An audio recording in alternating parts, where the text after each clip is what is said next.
আজ বাধা দিতে এসেছো? সরে যাও এখান থেকে।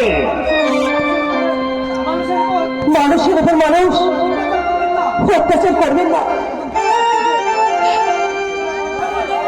আমার জন্ম সেনি আমাকে চিনতে পারছেন না?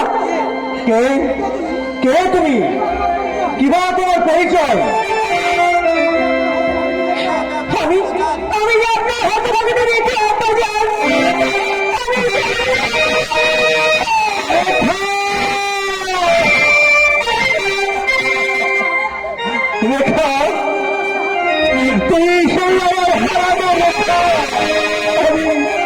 আমি যে তোকে অনেক খুঁজেছি রে মা, আমি অনেক খুঁজেছি।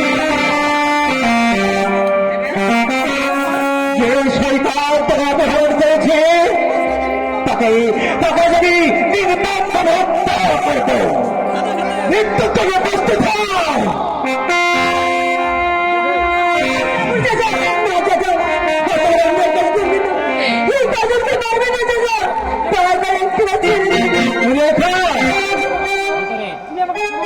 আমাকে ক্ষমা করো শুনে রেখা, এই শয়তানকে কোনোদিকে আমি রেহাই দেব না। যখন লেখা হত্যা করো।